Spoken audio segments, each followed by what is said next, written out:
Hello. So, how did you get through this hangover from Friday to now, huh? Well, at a certain age we learn to be cautious. You know that glass of cloudy water that we wait for to settle, to decant, right, so that it can be more transparent? Or that dust in the air, that air covered in dust that we have to wait for the dust to settle so we can see further, so we can see in more detail. Well, today we can talk a little bit. I even made a script here so that so I can have an order of conversation with you, right? And if you haven't signed up yet, join us. We're going to double the goal. We're going to reach 2 million now. And don't forget to like or dislike.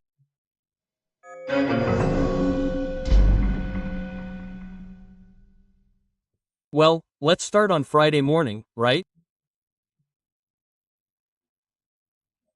When I received the information that Sergio Moro had called the press to a meeting, right, at the Ministry of Justice at 11 a.m. and that Valexo's dismissal on request had been published in the official gazette, right? Well, I said, wow, he's going to announce the new director of the federal police, right? He's going to announce the name of the president, right?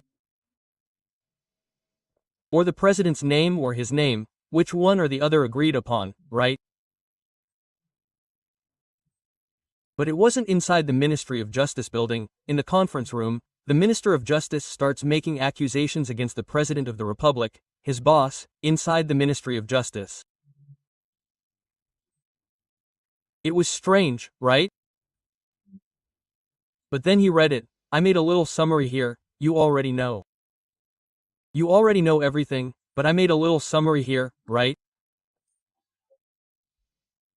Well, he leaves because the president dismissed Valexo, not complying with a carte blanche that he had given, without giving cause, right?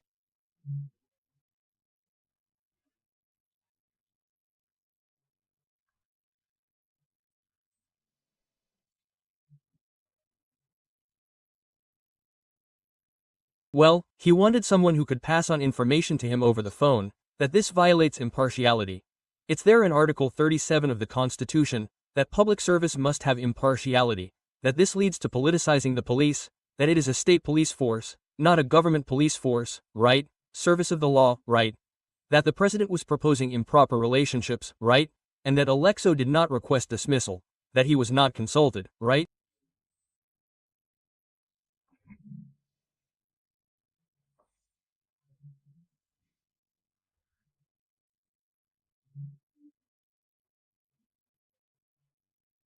And that the president is showing that he no longer wants him in the ministry, that's why he left.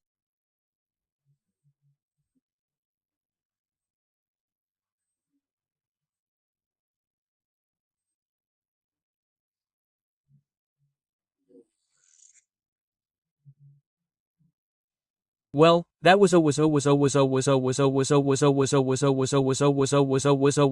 it. Chair.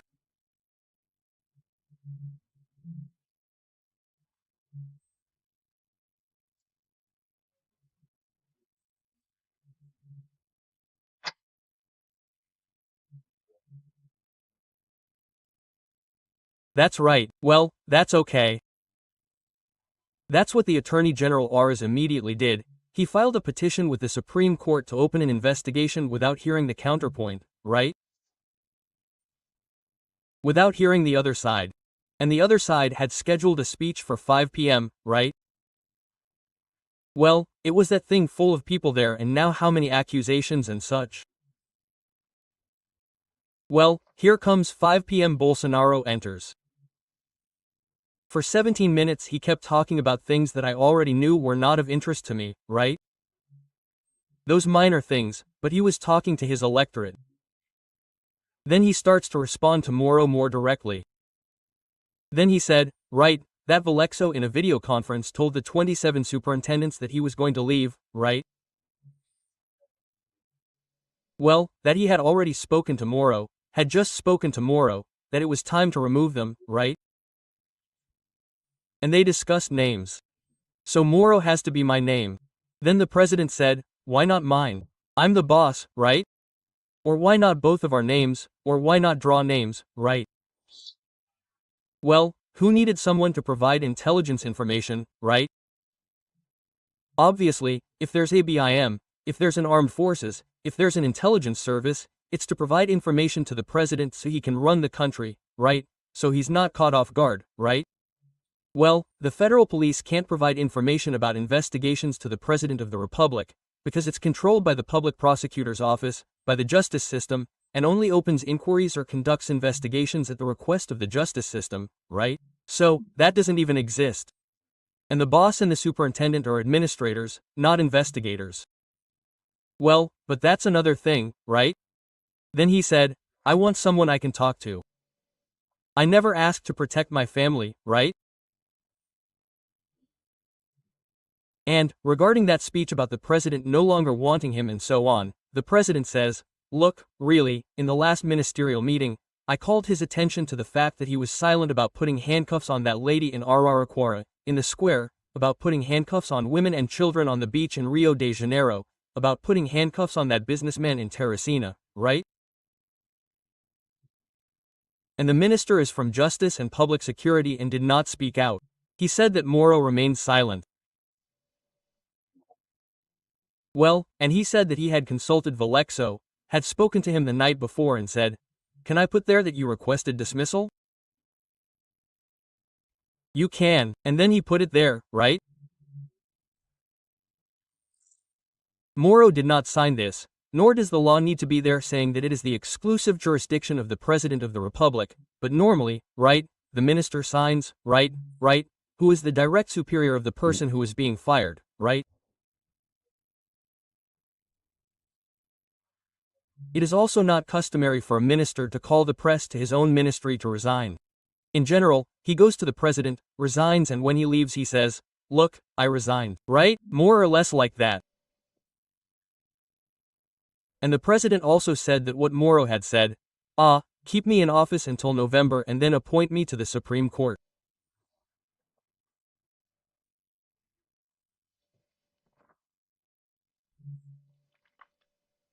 Well, right, then Prosecutor Aras, even before the president spoke, had already forwarded all of Moro's statements to the Supreme Court, requesting that an investigation be opened, right, to find out if there had been any crime committed by the president and Moro.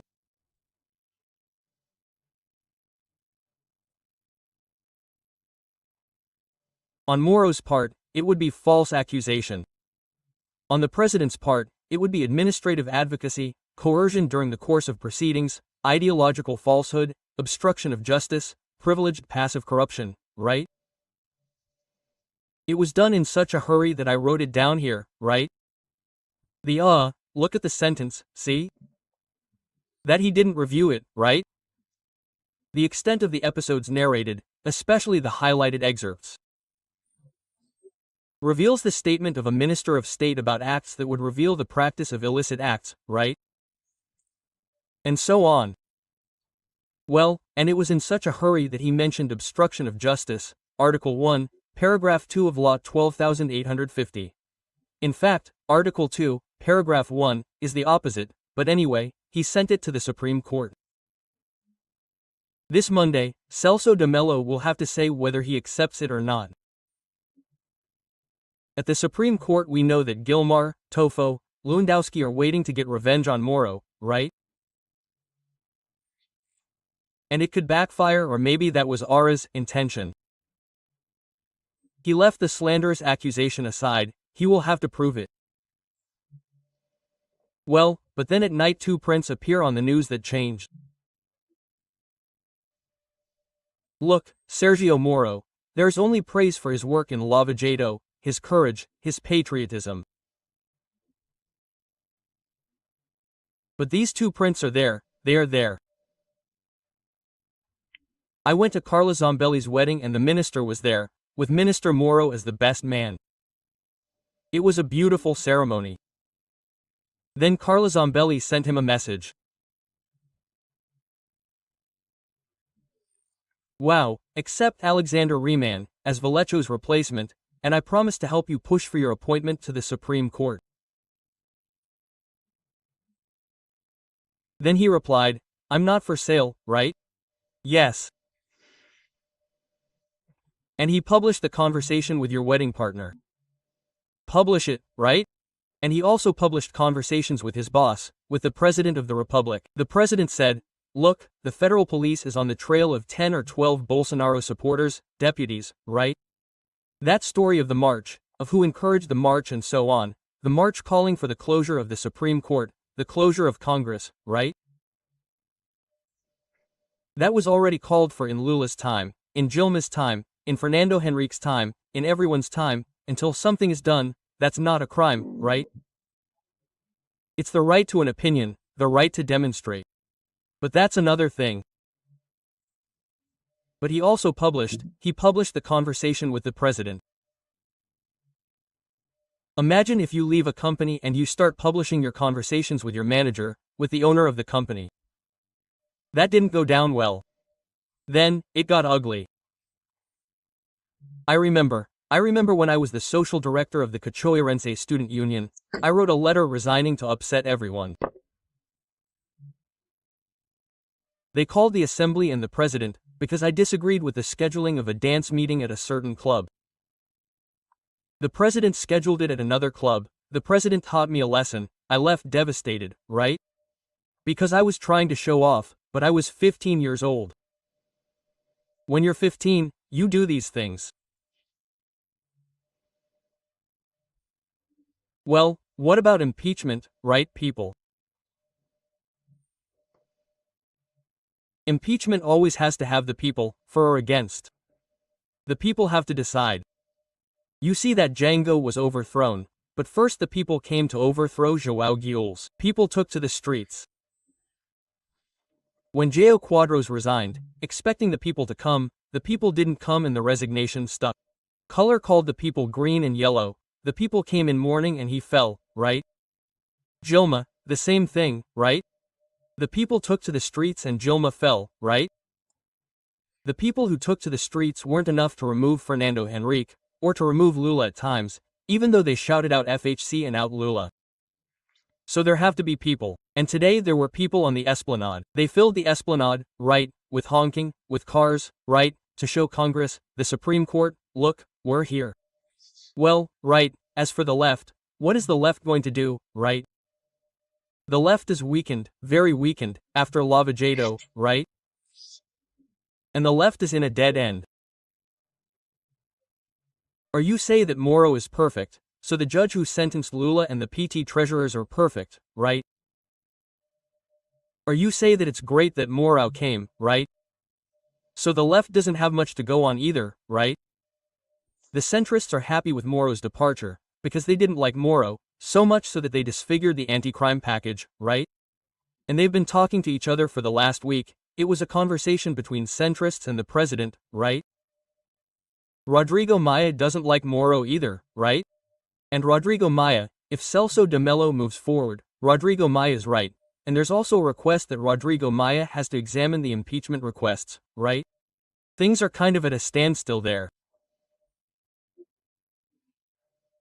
Well, and finally, time has already gone by, the appointment of the new head of the federal police, Alexandre Garcia, has been made.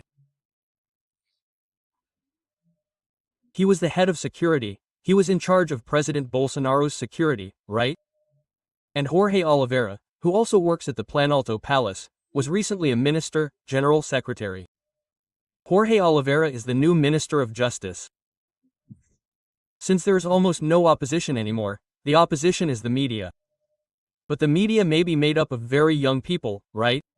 A bit childish, kind of naive, you know what they are criticizing the president for? That he appointed people he trusts.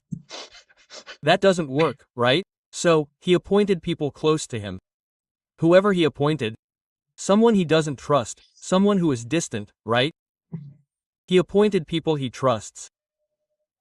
Obviously, of course, even after what happened, right? He had already been stabbed in the face by Adelio, right? No, well, that's what we have so far, right? Sorry for the delay in speaking out, but it's good that we let the sediment, the dust settle, right? Now that we have the replacements, We'll see what happens on Monday with Celso de Mello, with the politicians, right, at our disposal. Okay? See you tomorrow from Brasilia, Alexandre Garcia. Yeah.